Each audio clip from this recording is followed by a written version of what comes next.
Welcome to the Nepali Diaspora Network podcast. We're your source for the news, views, and, well, the insights that really matter for Nepalese living all around the globe. We know there's a lot going on back home, Yeah, and it's hard to keep track. absolutely. So our job here is to cut through all that noise, pull out the key things you need to know from the latest digest, from what's happening in politics to things affecting life on the ground.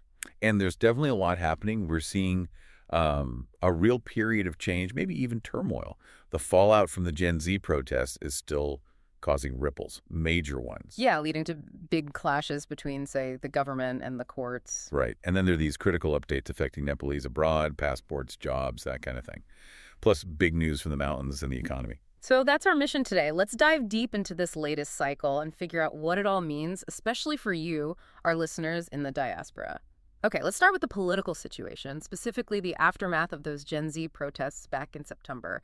The government has now officially recognized the 45 individuals who were killed during those protests on September 8th and 9th as martyrs. Which is a significant step, acknowledging the loss of life.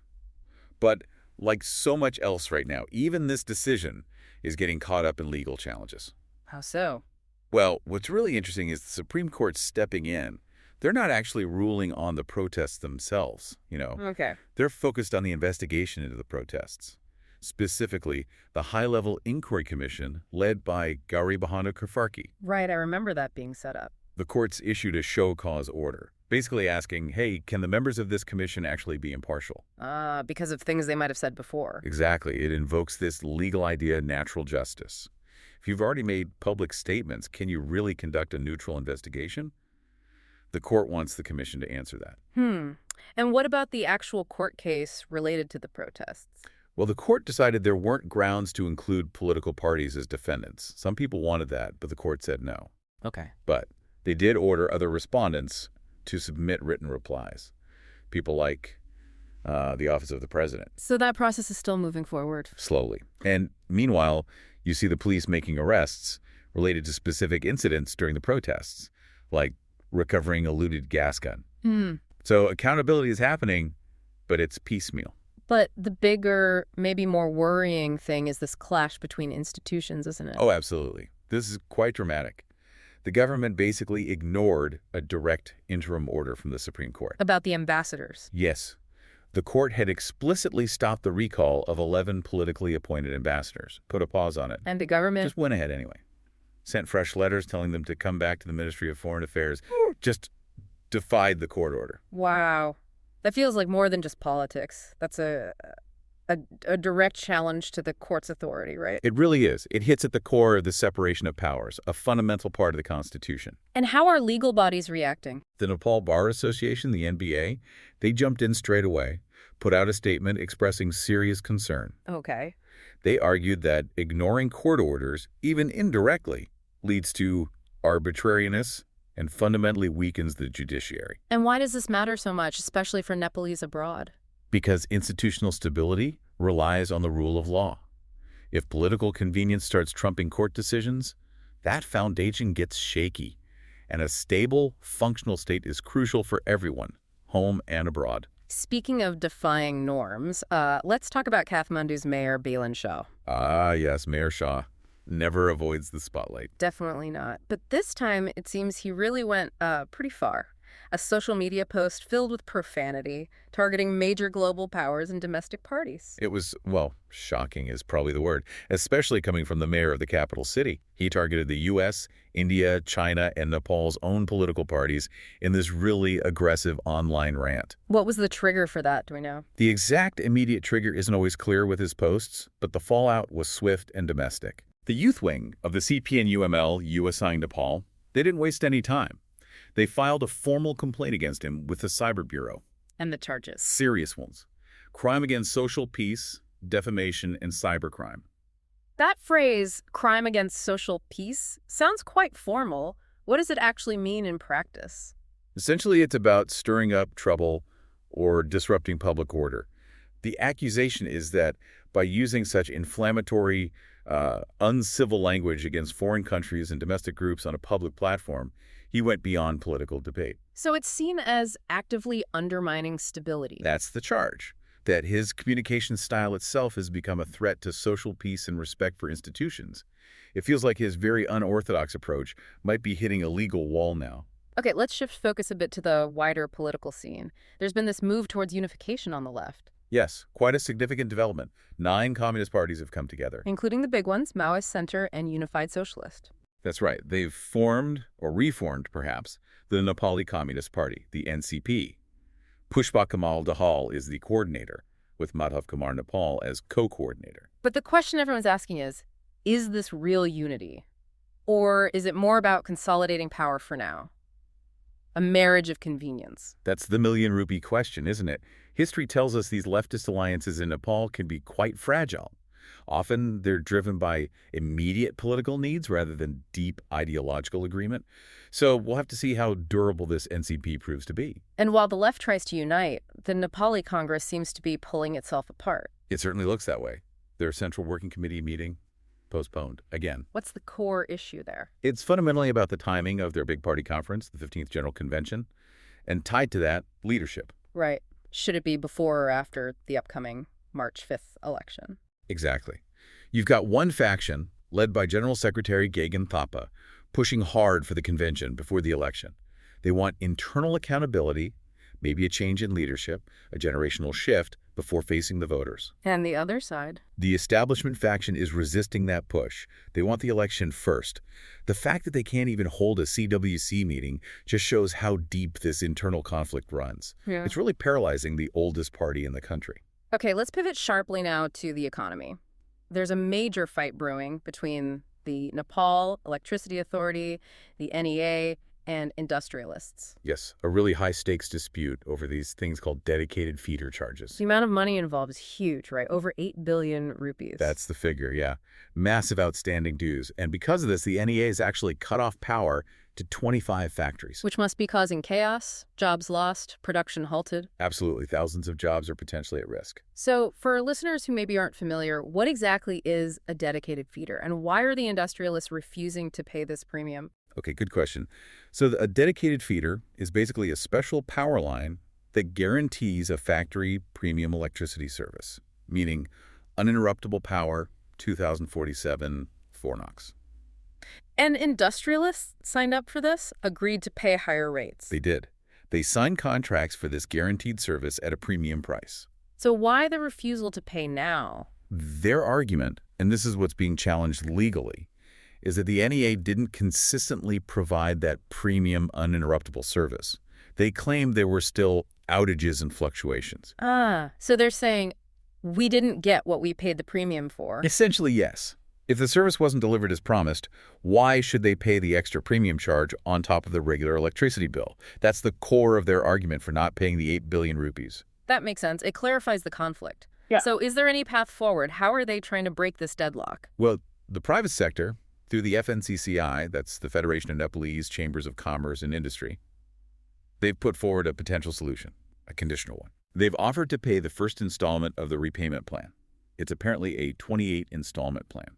They'll pay that first bit as a deposit. But there's a condition. A very important one. The NEA must immediately restore power to those 25 disconnected factories. So pay a bit now to get the lights back on, get people working again, and then figure out the rest of the disputed amount later. Precisely. It's a pragmatic offer to, get the wheels of industry turning again while the bigger legal and financial questions about the remaining bill are sorted out. Right. Let's hope that works. Now let's focus on issues that directly hit home for Nepalese living abroad. For our diaspora listeners, passports are always a big one. Always. And it seems there are still challenges with passport management. Affects travel, planning, everything. What's the latest situation? Well, there's high demand, but also a temporary shortage of the actual passport booklets. This combination is forcing the Department of Passports, the DP, to make some changes. Like what? They're opening 1,000 appointment slots each day, except for holidays. Yeah. But here's the catch. This is just a temporary measure until the new supplier actually starts production. And when is that scheduled for? Not until February 23rd, 2026. 2026. Wow. So this shortage isn't a quick fix. It's a longer-term issue people need to plan around. Absolutely. It signals a potentially long period of tight supply. The Prime Minister himself has gotten involved, telling officials to ensure distribution is smooth and to have contingency plans ready. Suggests They know how serious this is for people. hmm And adding another layer of difficulty in Tanahun district. Mm. Remember, the e-passport equipment was damaged during the Gen Z protests. Oh, right. Well, the district administration office there can now only issue 40 passports a day because of that damage. Yeah. Limited capacity. Just another bottleneck. Okay, shifting to foreign employment, which is obviously vital. Any positive news there? Yes, actually, South Korea is taking a significant step. They're planning to establish a visa center right there in Nepal.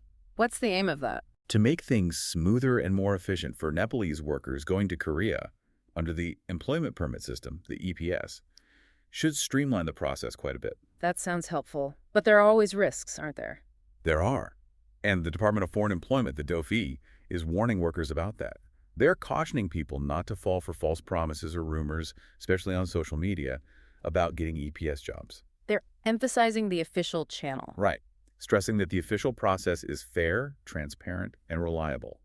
Don't get scammed by brokers making big promises. And the government's broader policy on foreign employment. PM Karki talked about making it safer, providing better skill training before people go, and importantly, ensuring that when workers return, they're reintegrated respectfully. The idea is to leverage the capital, skills, and experience they bring back for Nepal's own development. That sounds like a positive long-term vision. It does. One final practical note for people near the border. The Nepal-India border in the Hatari district is going to be sealed for 72 hours. Why is that? It starts November 8th, and it's because of the Lok Sabha election happening in Bihar, India. So expect restrictions on cross-border movement, except for emergencies. Good to know. Okay, let's move to the mountains now and also look at some infrastructure issues. Sadly, it's been a very tough autumn climbing season. Tragically so. Really devastating. The reports indicate 12 fatalities overall this season. And some particularly awful incidents recently. Yes, very harrowing. On November 3rd, 7 climbers died in a single avalanche near Yalungri Base Camp in the roll walling area.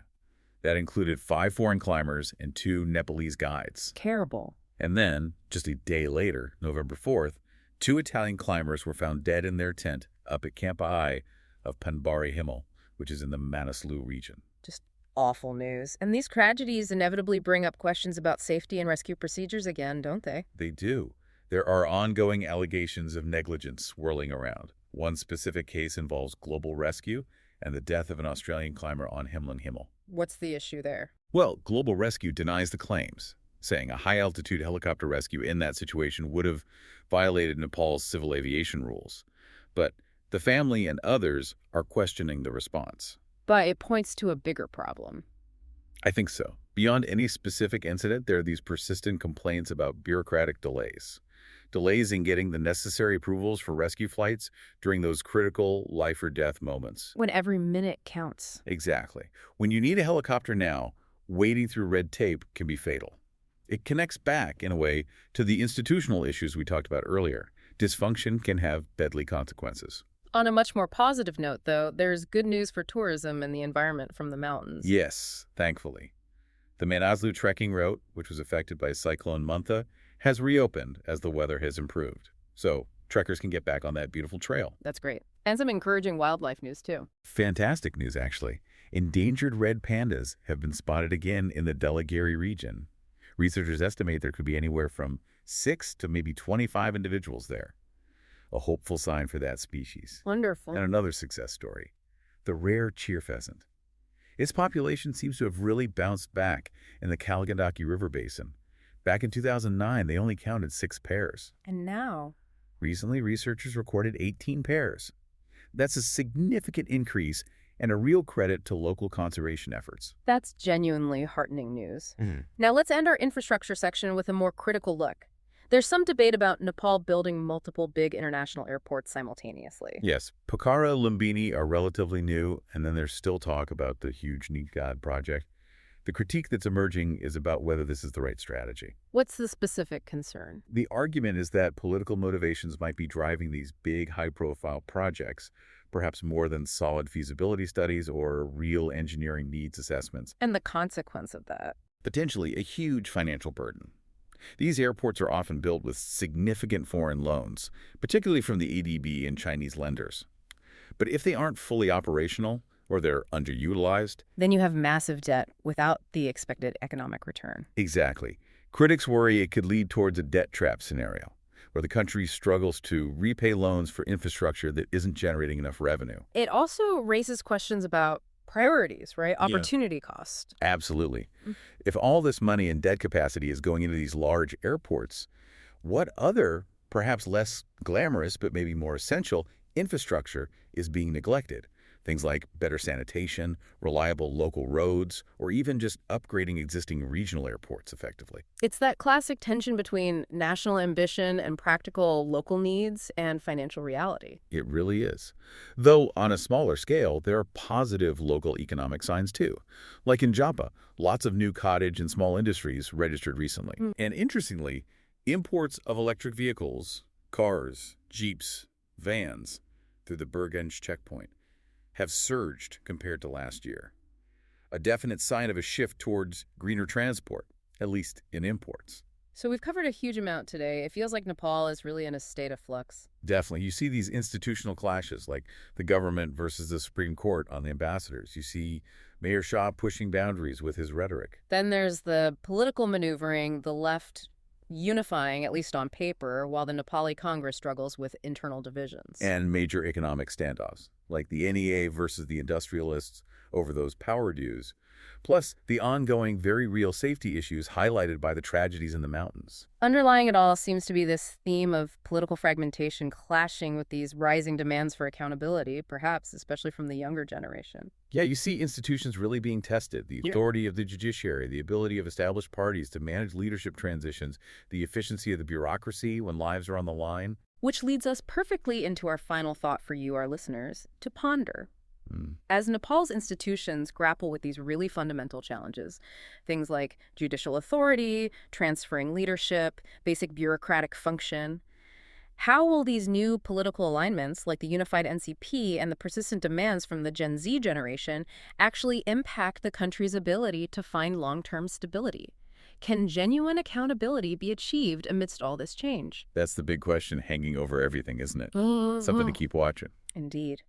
Now, before we wrap up, we know that staying connected is vital for the diaspora. Absolutely. And for our listeners in the UK, we want to give a shout out to our partner, Belaya.uk. Right. It's a really helpful classifieds platform specifically for Nepalese in the UK. Great for finding jobs, housing, checking out events, or connecting with local Nepalese businesses. Definitely worth checking out.